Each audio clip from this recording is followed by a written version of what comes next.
Antes de mais nada, deixa eu falar um pouquinho sobre o motivo até mesmo de eu não pregar aqui para os adultos.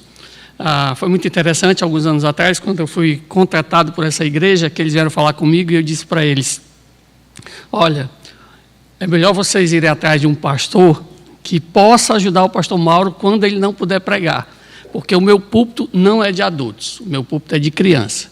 E foi muito interessante quando esse grupo veio conversar comigo e disse assim: pastor, a gente não está querendo um pastor para substituir o pastor Mauro, a gente quer realmente um pastor de criança. Então tá bom, então eu vou orar. E deu certo a parceria, então eu gosto sempre de vez em quando lembrar a igreja. Na ausência do pastor Mauro, eu não substituo o pastor Mauro. Eu estarei sempre pregando lá para as crianças, foi algo que foi acertado com a própria igreja, tá bom? Então, nós já trabalhamos com crianças já há algum tempo, mais de 20 anos que trabalhamos com crianças e adolescentes, e é muito gostoso hoje poder compartilhar com vocês um pouquinho da nossa experiência. Então, quando nós selecionamos o tema Crianças sob Perigo, a nossa preocupação grande hoje é exatamente com o perigo que as crianças estão correndo dentro deste mundo tão tenebroso, esse mundo tão hostil para nós que somos adultos, imagine para as próprias crianças. Então, nós precisamos proteger as nossas crianças, mas a pergunta é: proteger de quê? Às vezes nós ficamos assim meio, mas como é que eu protejo? Eu devo proteger de quê? É exatamente isso que nós vamos conversar hoje à noite. Nós precisamos conhecer o nosso inimigo para que a gente possa lutar contra ele. E o que eu vou fazer hoje à noite é exatamente isso.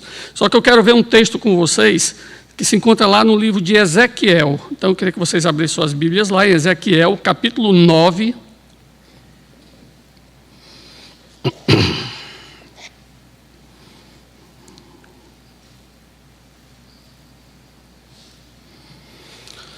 Ezequiel, capítulo 9. Deixa eu antes de avisar alguma coisa para vocês. Se a minha voz falhar de vez em quando, espero que vocês entendam, eu estou com um problema nas cordas vocais por causa da cirurgia que eu fiz, ficou com uma lesão na intubação e de vez em quando a voz falha, some, eu estou em tratamento para ver o que pode ser feito. Então pode ser que aqui ou lá vocês notem que eu vou falar e a voz não vai sair, então por favor, tenha um pouquinho de paciência, tá bom? Então vamos lá. Ezequiel 5 diz: aos outros disse, ouvindo eu. Então eu quero começar a partir desse trecho. Passai pela cidade após ele, e sem que os vossos olhos poupem, e sem que vos compadeçais, matai. Matai a velhos, a moços, a virgens, a crianças e a mulheres, até exterminá-los, mas a todo homem que tiver o sinal, não vos chegueis, e aí ele continua a passagem. A pergunta que surge é: quem seria morto aqui? Se você conhece o texto, você sabe que os capítulos de 8 até o capítulo 12 de Ezequiel é exatamente uma sentença de Deus contra aquele povo rebelde, o povo de Deus, o povo de Israel, o povo tão querido, tão amado, e a gente escuta aqui um castigo tão duro, uma sentença tão pesada de Deus sobre aquele povo que ele amava tanto. É interessante a gente entender que o livro de Ezequiel, além de profeta, também era sacerdote. E quando nós lemos o capítulo 8 de Ezequiel, ela tem um valor maior quando a gente conhece essa história, você sabe o contexto histórico em que Ezequiel está embutido. Então, o livro de Ezequiel foi escrito pelo profeta Ezequiel, e ele vai contar uma série de visões e várias sentenças de Deus contra o seu povo. Ele se situa logo após o início do cativeiro babilônico, por volta do ano 597, mais ou menos antes de Cristo. Nabucodonosor invade Israel, leva a primeira leva, que vai junto, Daniel e Ezequiel vai junto nessa primeira leva, e tem um período entre a primeira e a segunda. Então, essa visão que nós vamos ver hoje, que está situada no capítulo 8, é exatamente nesse período onde nós vamos nos debruçar hoje.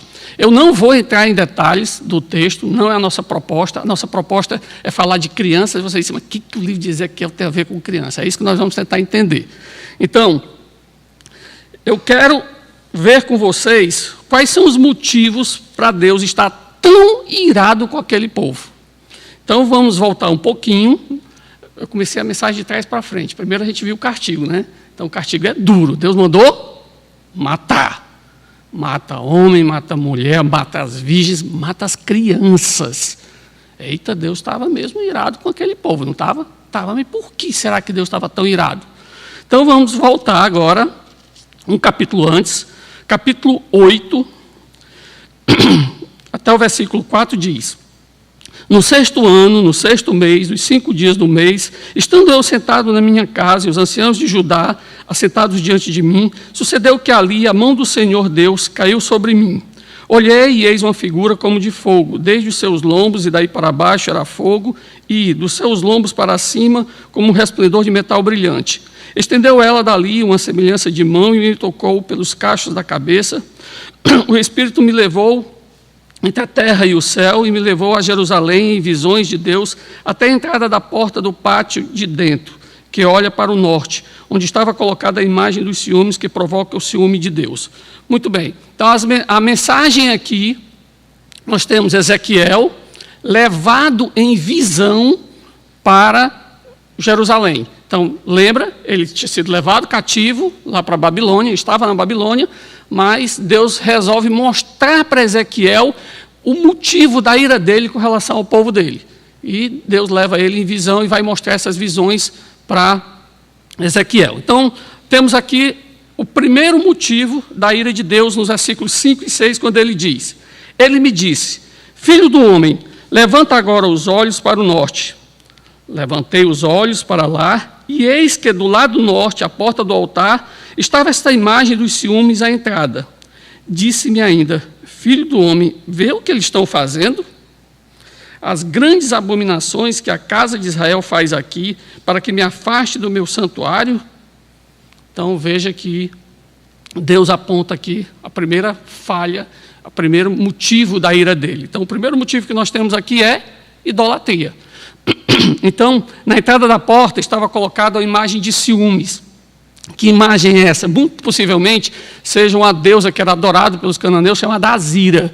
Então, eles estavam adorando essa deusa lá. Então, é notório que durante todo o período dos reis, Deus várias vezes bateu na questão da idolatria, que o povo estava idolatrando e estava se afastando dele. Então, havia uma profanação do nome de Deus. Era algo que, imagina Ezequiel, sacerdote. Por isso é que é importante a gente ter a noção do sacerdócio. Então, ele, como sacerdote, sabia de toda a santidade de Deus, sabia da forma como Deus queria que o seu templo fosse utilizado, e, de repente, Deus mostra para ele, olha aí o que eles estão fazendo. Botaram uma imagem lá e estão adorando essa imagem. Aonde? Não é na casa deles, não, é no meu templo. Então, mostra o quanto Deus se ira por causa disso. Então, idolatria. O que é idolatria? Idolatria é a prática de adoração a ídolos, valores e ideias em oposição à adoração a Deus. Quero deixar bem claro esse conceito. Olhando para as crianças, a pergunta é, como é que a idolatria entra na vida das crianças? Então, a primeira coisa que eu quero pensar, será que as nossas crianças estão com algum tipo de idolatria? Infelizmente estão. E às vezes de maneira sutil, quase que imperceptível. Sabe por quê? Porque muitas vezes são trazidas pelos pais. Eu fico impressionado muitas vezes quando eu vejo crianças chorando de maneira convulsiva quando um time de futebol perde. Recentemente eu vi um jogo, teve um jogo aí e tal, 2 times aí e tal, e de repente o time perdeu, a criança chegou chorando e tal. Por quê? Porque o meu time perdeu. Tem alguma coisa estranha, tem alguma coisa esquisita. Você vê, às vezes, crianças que querem vestir roupas de artistas, crianças que querem cortar o cabelo igual o cabelo de artistas. Irmãos, isso é idolatria. Por mais que você tenha capacidade de separar as coisas, por mais que você tenha capacidade de dizer assim, não, mas isso não tem problema, tem para a criança. Porque aquilo começa a ser o quê? Uma troca de valores. O que é que ela valoriza agora? Ela valoriza aquela vestimenta, ela valoriza aquele cabelo, valoriza aquele... E aí, cada vez mais isso vai penetrando no coração da criança. E o que é que acontece? Deus fica de lado. porque eu valorizo mais essas coisas. Então, eu fiquei impressionado durante a Copa do Mundo, que aconteceu no ano passado, e eu vi aquelas crianças conversando, e uma vez me sentei perto, aí uma chegou e disse, porque o melhor jogador é o Salah. O outro, não, eu acho o Rakitic. Mas é porque eu só não conheço o Milenkovic. Eu fiquei imaginando, caraca, velho, o nome é complicado, Milenkovic, Rakitic, Mohamed Salah. Eu fiquei pensando, será que as nossas crianças conhecem Abacuque, Obadias? Sabem quem são? Será que as nossas crianças conseguem falar desses personagens bíblicos, como elas falam desses jogadores de times inexpressivos? Rakitic é tal de Croácia, Milenkovic é Sérvia, nem até um tempo atrás não existia esse país, mas eles sabem, conhecem tudo sobre eles. E os personagens bíblicos? Será que eles seriam capazes de dizer quem era Sintique, Evódia, duas servas valorosas nas mãos de Deus? Não, mas conhecem esses jogadores. Por que será que as crianças valorizam tanto isso? Que valores nós temos colocado no coração dessas crianças? Agora, quem incentiva elas? Eu acho tão bonito, meu filho fica falando, sabe o nome da seleção lá da Croácia todinha. Isso é bonito. Será que não está existindo aqui uma troca de valores? Será que eu não estou incentivando algo que pode ser prejudicial para o meu filho lá na frente? É impressionante como as crianças, cada vez mais, têm dominado os lares. Elas fazem hoje o que querem. Agora, a pergunta é, quem tem feito a vontade dos seus filhos? Desde quando a Bíblia diz que a gente tem que fazer o que o filho quer? Desde quando quem dita as regras na sua casa é seu filho, e isso é bíblico? Essa é uma das maneiras que o diabo tem usado para colocar idolatria no coração das crianças. E o resultado?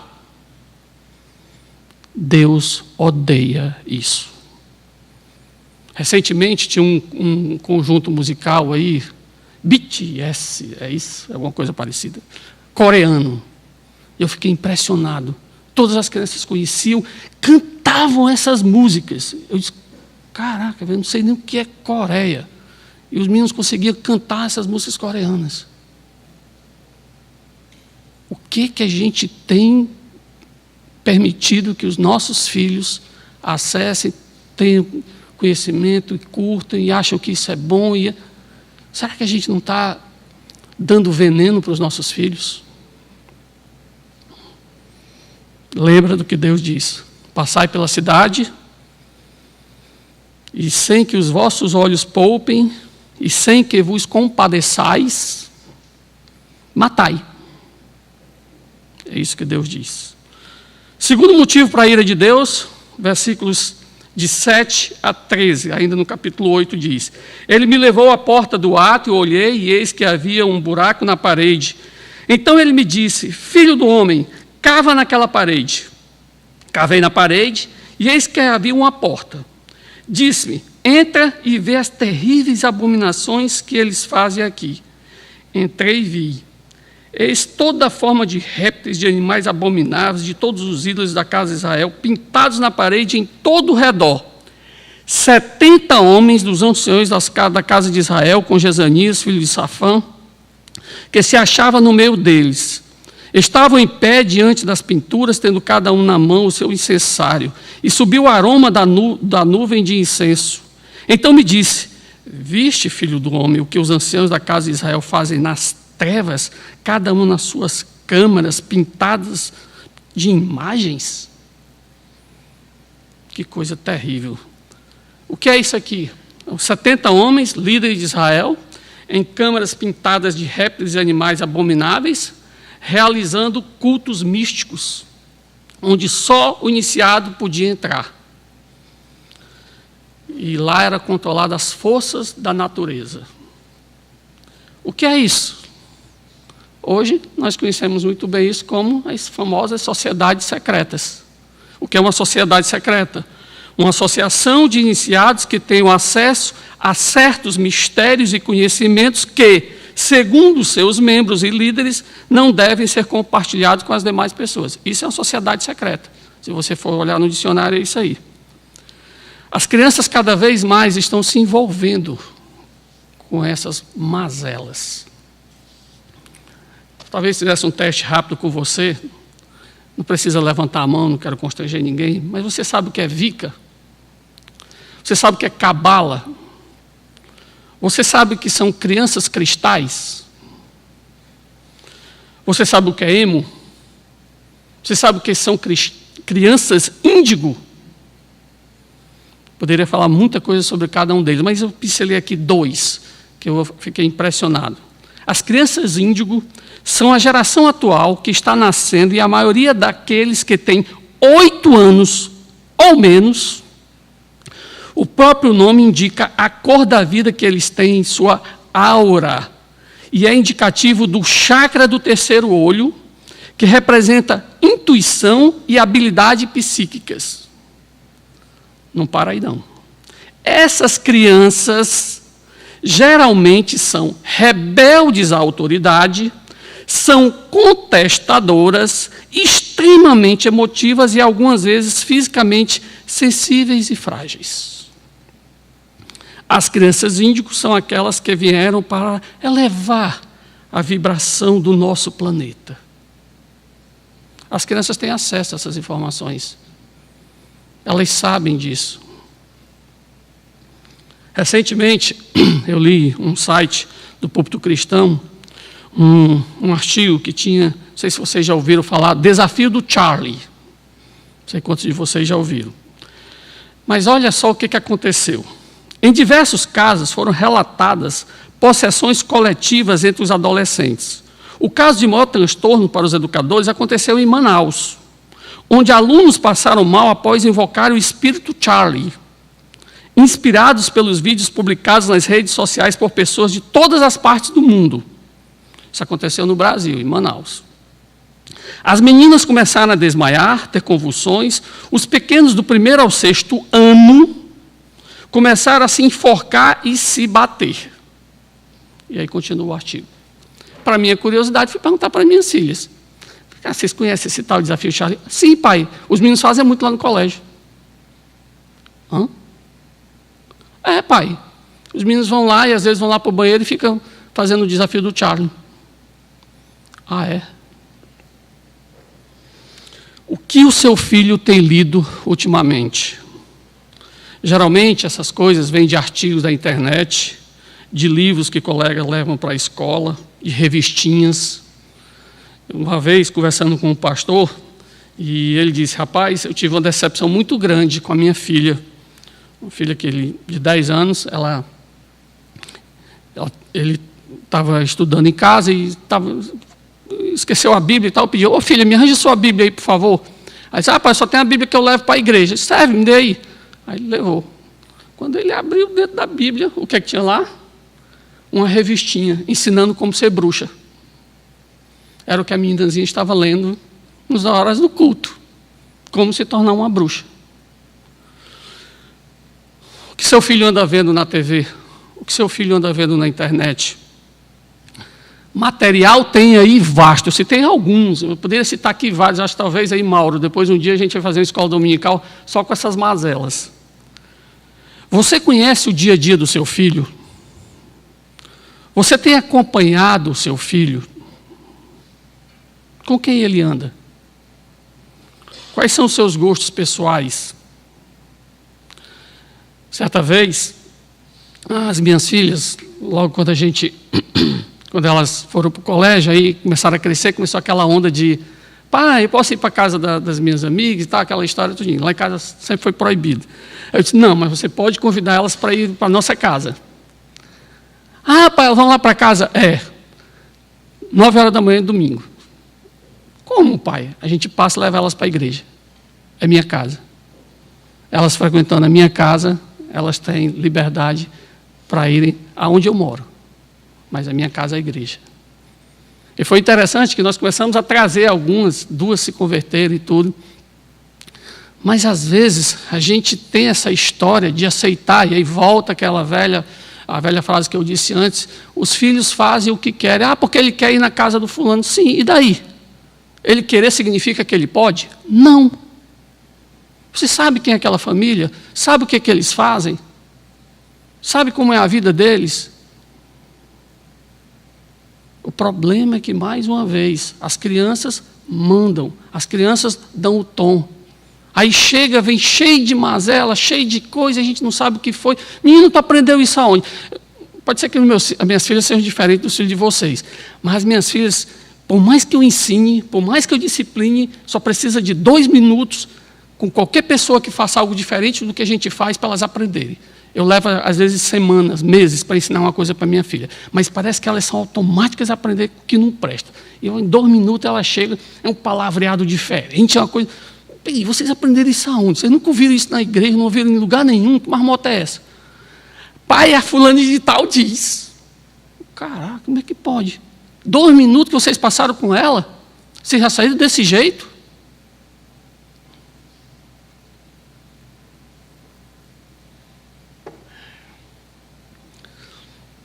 Papai, Deus te deu um tesouro, cuida dele.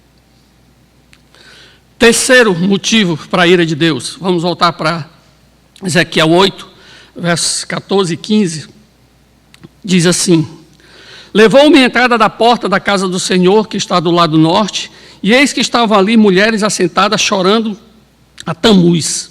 Disse-me: vê isto, filho do homem, verás ainda abominações maiores do que estas. Interessante que essa frase, eu não li, mas todas as vezes quando ele terminou, ele dizia a mesma coisa. Você viu? Para que não, tem coisa pior ainda. Você viu? Para que não, tem coisa pior ainda. E ele continua todas as vezes.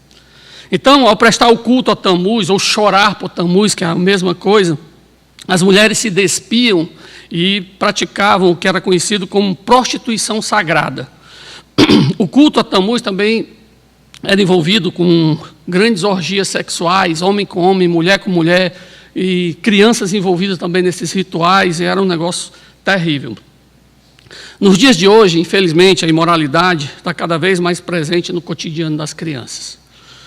Poderíamos citar vários exemplos. Nos filmes, cada vez piora, artistas aí cada vez mais sensuais. Você vê os desenhos animados que até bem pouco tempo atrás eram bem fofinhos, né? Gordinho e tudo assim. Era legal na minha época, né? Então, mas hoje não. As curvas são feitas de uma forma mesmo para sensualizar e ficar cada vez pior. Material escolar, não sei se você já parou para ensinar lições aos seus filhos, e às vezes eu me choco quando eu vejo algumas coisas lá, eu disse, eita, vocês estão aprendendo isso? Pois é, pai, como é que a gente faz? Sei lá, complicado. Filha, diferencie. Isso aqui é secular. Isso aqui é o que Deus espera da gente. Então, livros infantis chamados de paradidáticos, cada vez mais terríveis. Irmãos, eu quero dizer uma coisa, eu não estou preocupado com o mundo, não. Não estou preocupado com o governo, nada disso me preocupa. A Bíblia diz que o mundo jaz no maligno, por que eu vou me preocupar com isso? Me preocupo, não. Mas me preocupo muito com as minhas filhas. Essa eu me preocupo. E a gente tem que ter muito cuidado com aquilo que os nossos filhos estão consumindo. Existe um livro muito bom, eu queria indicar para vocês, do Solano Portela, da editora Fiel. O título do livro é O que estão ensinando aos nossos filhos? Se você não leu ainda, leia. E você vai ver certos absurdos que existem dentro desse material didático que são oferecidos hoje. E impressionante é que os descrentes estão cada vez mais preocupados com esse tema. O tema erotização infantil, erotização precoce, é algo cada vez mais constante entre os educadores, cada vez a preocupação tem aumentado com relação a isso. Então o assunto é grave e o seu filho não está imune a isso. Certa vez eu estava dando um estudo para um grupo de pré-adolescentes de 9 até 13 anos, não foi aqui na igreja, foi uma congregação, e o tema que eles pediram para me levar foi exatamente sobre sexualidade infantil, falando a esses pré-adolescentes sobre o que era, e eu fiquei muito impressionado. Depois, algumas crianças vieram falar comigo, e vários, não só um, pelo menos uns 3 ou 4, e a conversa era impressionante. Teve um de 9 anos que disse: tio, eu tenho relação sexual com um primo meu, ele é mais velho do que eu. 2 homens, ele um menino, e tinha relação sexual com o primo dele. E eu gosto. Tem algum problema? E aí eu fiquei imaginando o quanto essas crianças de hoje em dia estão vendo por aí todas essas coisas, estão absorvendo como algo natural. O que você mais vê hoje em dia é exatamente esses relacionamentos homossexuais abertos na televisão, como sendo algo natural e como sendo algo totalmente que deve ser consumido. Porque quando apresenta lá, vocês acham que estão apresentando para quê? Só para mostrar que é bonito? Não, façam. Sigam o exemplo. Isso é o que espero que vocês façam. Não ache que tudo isso é normal. Não é. Proteja os seus filhos. Deixe que Deus seja mais presente no dia a dia dos seus filhos. Prepare-se, estudando o assunto, vendo o que está acontecendo. Há poucos dias atrás, eu pregando para as crianças aqui da igreja, e uma das crianças falando sobre, não lembro qual era a história, mas uma criança levantou e falou sobre imoralidade, cuidado com a imoralidade. Aí uma criança de 8 anos levantou a mão: tio, o que é imoralidade? 8 anos. É bom, legal, que bom, criança ingênuazinha, né? 8 anos, não sabe nem o que é imoralidade. Não, ela é presa fácil. Uma criança de 8 anos, que o pai ainda não sentou para conversar o que é imoralidade, não conversou sobre sexo, conversou sobre a identidade sexual da criança, essa criança é uma criança que ela se torna totalmente vulnerável. É uma criança que é uma presa fácil para esses pedófilos, para todas essas mazelas que elas estão sendo expostas. 4º motivo, verso 16, 8. Levou-me para o átrio de dentro da casa do Senhor, e eis que estava à entrada do templo do Senhor, entre o pórtico e o altar, cerca de 25 homens, de costa para o templo do Senhor e com o rosto para o oriente. Adoravam o sol virados para o oriente. O que é isso? Ocultismo. Eles estavam adorando o sol virado para o oriente. Esse tempo significa que eles deram as costas ao templo do Senhor. Eles estavam agora dizendo: não, Senhor, eu não te quero, eu quero distância de ti. Alguns estudiosos acreditam que esses adoradores talvez seja uma das religiões mais antigas que existe, seja exatamente a adoração ao sol. Na Babilônia se cultuava muito isso, se ensinava muito a todas essas coisas. No Egito também tinha muito disso. Então, inclusive, sacrifícios humanos eram feitos nessas adorações. Ocultismo, conforme o dicionário de ocultismo, é a crença na ação ou influência dos poderes sobrenaturais ou supranaturais. Talvez alguns pais perguntem: mas espera aí, será que meu filho também está ligado ao ocultismo? Um estudioso do assunto de satanismo, Kurt Koch, ele diz: o ocultismo, ele se reúne em três ramos: a adivinhação, a magia e o espiritismo. A adivinhação é a suposição que seres sobrenaturais se comunicam com os homens. Aí você tem aí várias ramificações: cartomancia, quiromancia, aí vai, a lista é enorme. Magia, a arte de conseguir resultados que estão além da capacidade humana através dos serviços de seres sobrenaturais. E o espiritismo, uma doutrina baseada na crença da sobrevivência da alma e da existência da comunicação entre vivos e mortos. Muito bem. A presença desses 3 elementos, adivinhação, magia e espiritismo, é muito mais comum do que vocês pensam na vida das crianças. Vejam os filmes. É raro você ter um filme hoje que não tem pelo menos um dos 3 elementos, ou os 3 elementos juntos. Um filme que passou há bem pouco tempo atrás, que vai ser feito agora um novo agora, o Rei Leão. Todo mundo só fala agora nesse filme que vai ser lançado já, uma nova versão dele. O macaco lá, o Rafiki, ele ensina o leão, o Simba, a olhar para as estrelas a fim de guiá-lo. Olhe para as estrelas, que as estrelas vão lhe guiar. Depois ele vai ensinar a ele a falar com o pai. Detalhe, o pai está morto. O pai morreu. Eu vou lhe ensinar a você falar com meu pai que morreu. Nos brinquedos, aí nem se fala, você vai ter vários brinquedos aí com esses temas. Revistas em quadrinho, eu fico impressionado. É um negócio que antigamente era algo tão tranquilo, mas vê as revistas que tem, Monster High, Turma da Mônica, que até bem pouco tempo atrás eu acho que era algo inofensivo, mas a Marli ficou impressionada com a revista da Mônica, com temas tratando sobre coisas absurdas.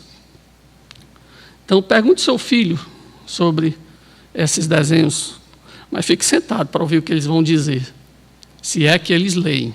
Não estou assumindo que eles leem. Tá?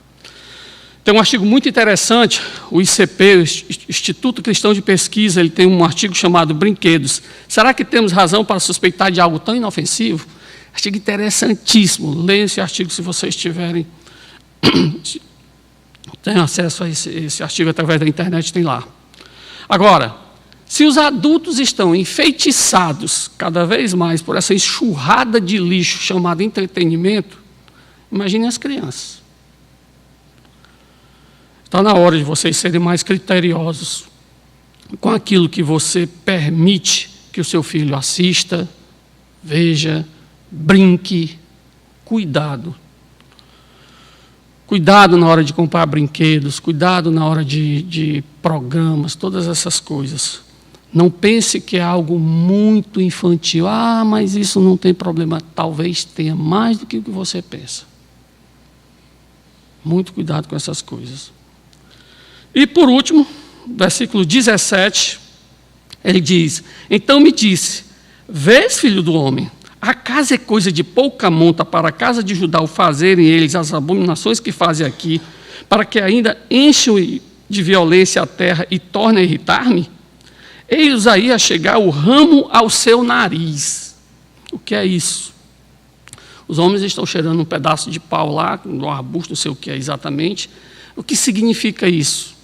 Os estudiosos se dividem com relação ao significado disso. Alguns acham que os ramos eram um instrumento para irritar o nariz de Deus e de uma forma de rebelião contra Deus. Outros acham que pode ser o fedor da idolatria que chegou até Deus. Deus não aguentou a catinga da idolatria.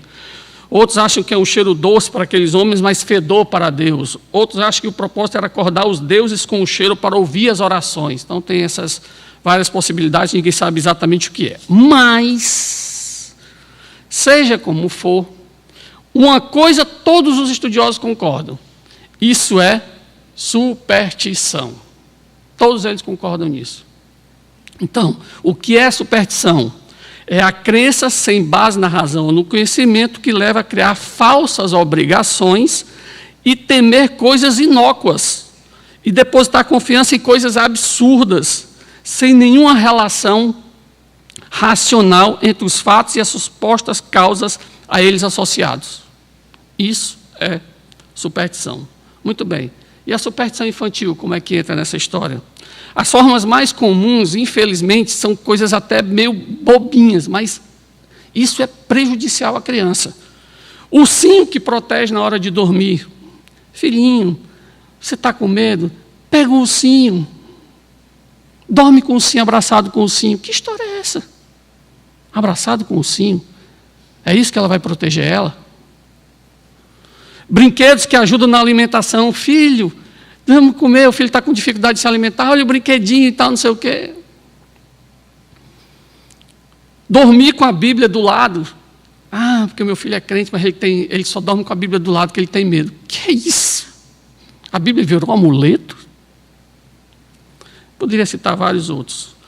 Mas a ideia é onde os nossos filhos estão depositando a sua fé. Você tem orado com seu filho?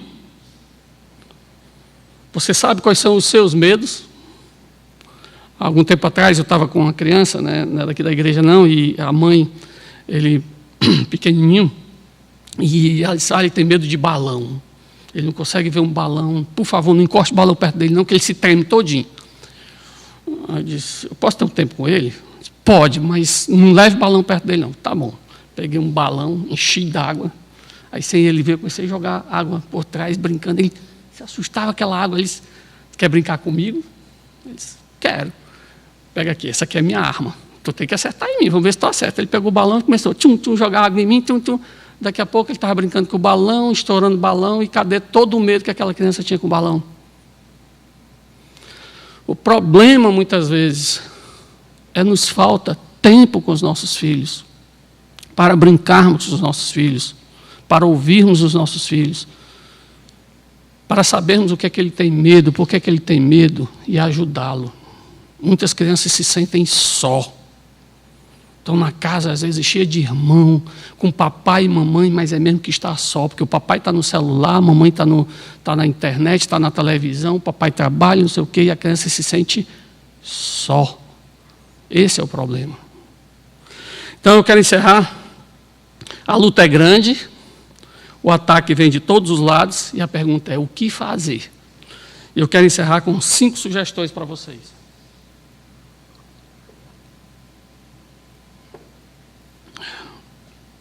Primeiro, não desista de criar seu filho. Espera aí, pastor, eu crio meu filho. Será? Muitas pessoas, por causa de carreira profissional, por causa de trabalho, por causa de estudo, estão terceirizando a criação dos filhos. O filho fica com a babá, fica com a empregada, fica com a vovó, fica com a titia, com o papai e a mamãe, só se for feriado. E tem mais, se for feriado, ninguém é de ferro, né? Eu tenho que passear, né? E aí o filhinho vai para a casa da titia, brincar com os priminhos. Irmãos, não terceirize a educação dos seus filhos. O filho é meu, ponto. É responsabilidade minha. Não é da vovó, não é do vovô, não é de ninguém, não é minha. Esse filho me pertence. Segundo, amar não é dar tudo o que o seu filho pede. Eu nunca me esqueço, as minhas filhas começaram a crescer um pouquinho, e vem aquela onda de celular e tal. Pai, quando é que a gente vai ganhar um celular? Eu disse, filho, é fácil, quando vocês precisarem. Papai já deixou faltar alguma coisa para vocês? Na hora que vocês precisarem, eu dou. É. Vocês só têm que provar para mim que vocês precisam. É simples. Pai, porque o senhor sabe, né? A gente vai para o colégio, lá no colégio a gente às vezes precisa ligar para o senhor. É a mais nova. Elas têm 14 anos, a mais nova tem 11.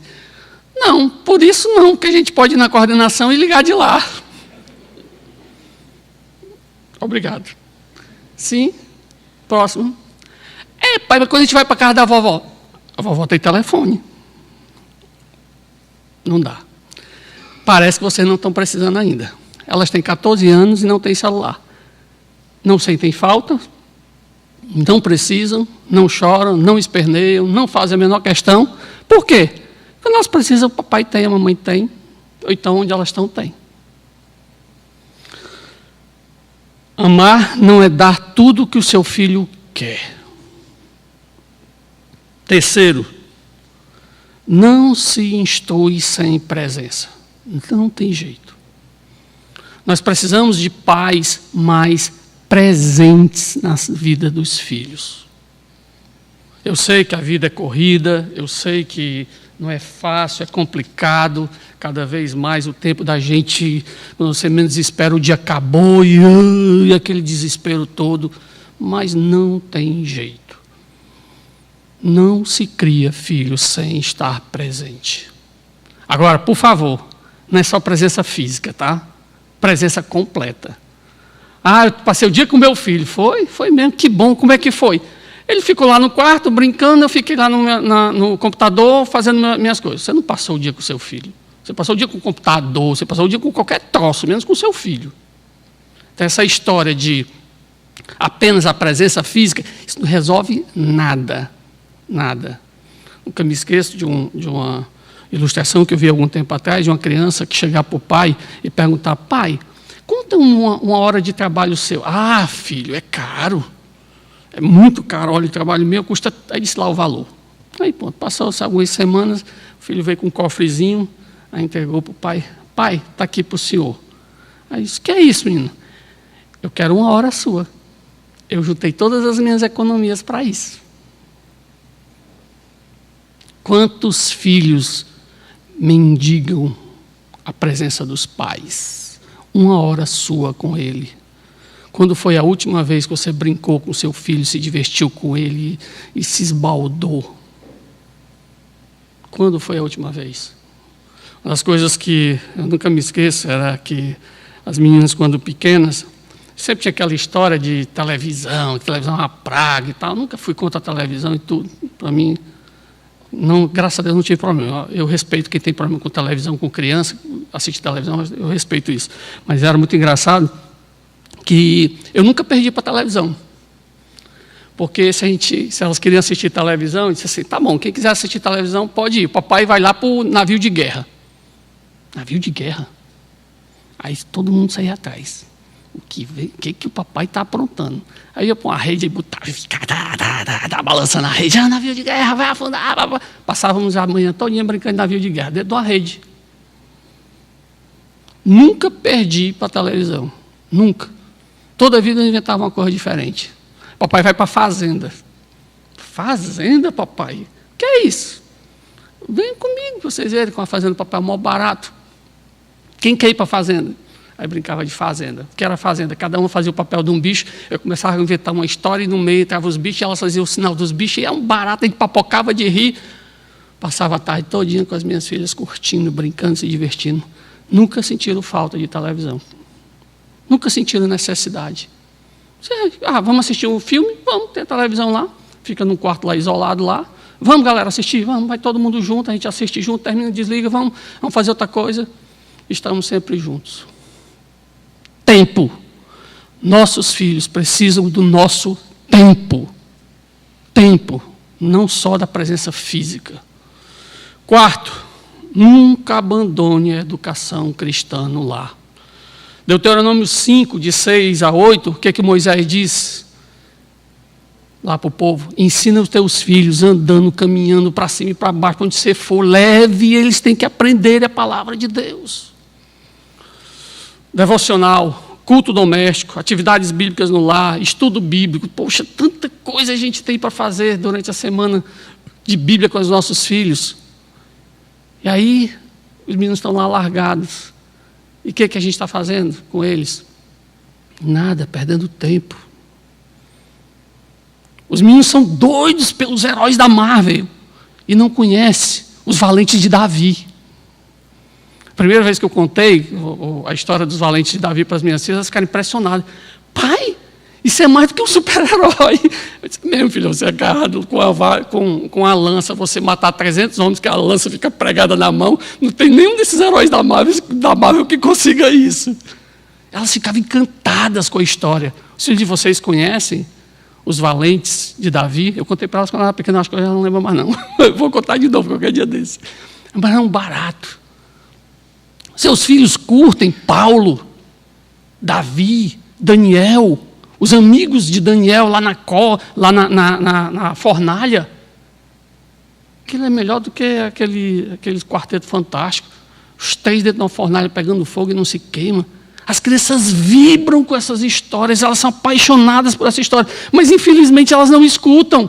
São obrigadas a ir para a Marvel. Fala sério. A gente está perdendo um tempo precioso com os nossos filhos. Um tempo de ouro. Às vezes chega assim: pastor, meu filho tem um problema. Eu disse: que é? Ele não ora. Não ora. Por quê? Ele não tem voz? Ele tem língua? Tem algum problema na boca? O que é? Não é porque ele não tem costume. Como é que não tem costume? O que é costume? O que é que cria costume? Somos nós. Quando nós sentamos com nossos filhos, vamos orar, vamos fazer nosso devocional, vamos fazer o nosso culto no lar. Por isso que a criança não consegue orar. Ela tem vergonha de orar. Tem. Ela tem orado?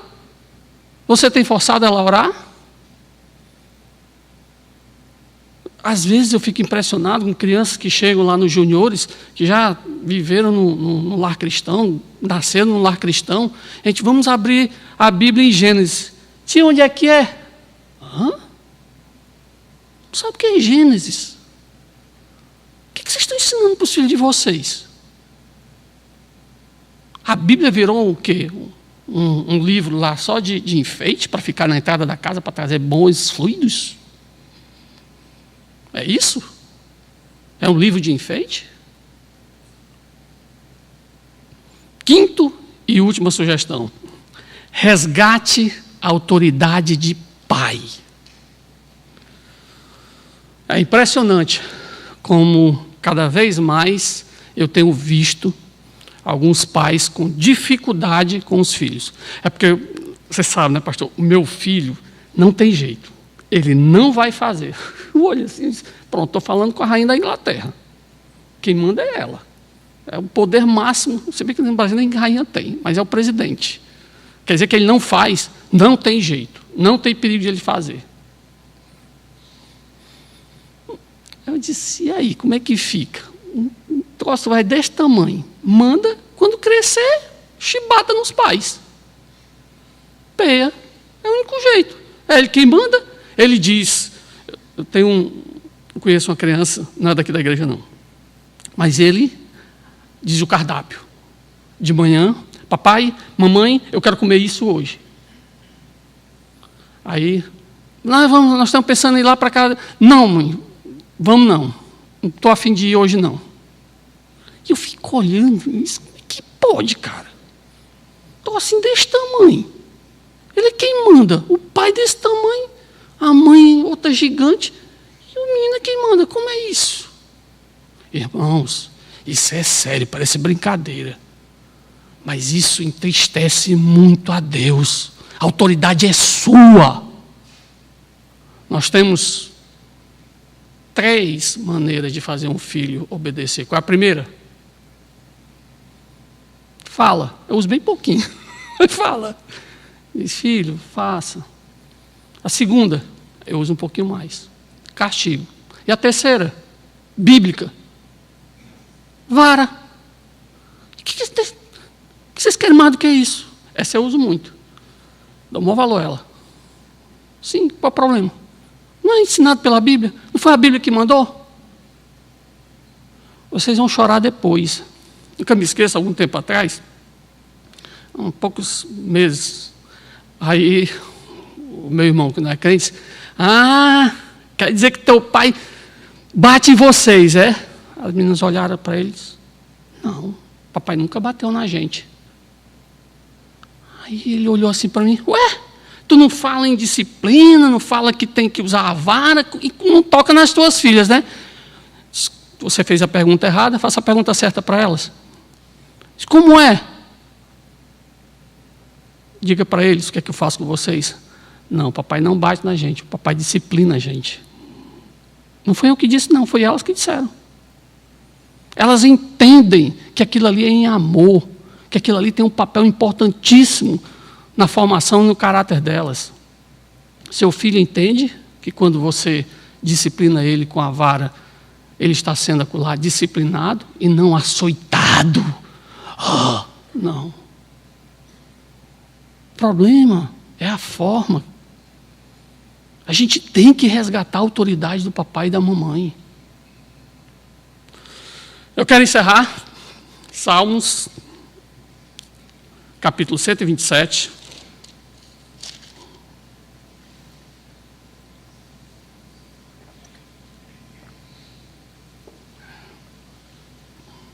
A gente falou de tanta coisa pesada, né? Mas eu quero ir nesses últimos versículos. A herança do Senhor são os filhos, e fruto do ventre o seu galardão, como flechas na mão do guerreiro, assim os filhos da mocidade. Feliz o homem que enche deles a sua aljava, não será envergonhado quando pleitear com os inimigos à porta. Eu não quero que você saia daqui pensando que seu filho é um peso, é uma carga. Não. Eu quero que você pense no seu filho como um presente especial do Senhor. Cuida dessa herança. Tenho certeza que se alguém ganhou uma herança aqui, vai ter um cuidado muito especial com ela. Pensa no teu filho exatamente como uma herança, que é exatamente o que Deus diz. Os seus filhos são uma herança que eu dei para vocês. Então cuida dessa herança de uma forma especial. Não deixe eles serem atacados pelos inimigos, principalmente quando esses inimigos são vocês que trazem para dentro de casa. Principalmente quando os inimigos, infelizmente, são vocês mesmos. Santo Deus, Pai Todo-Poderoso, obrigado pela Tua palavra. Ajuda-nos a cuidar dessa herança maravilhosa que o Senhor nos deu. Nos perdoa quanto muitas vezes somos negligentes. Nos dá sabedoria para tratarmos dessa herança de uma forma bem especial. É o que eu te peço no nome e por amor do Senhor Jesus Cristo. Amém.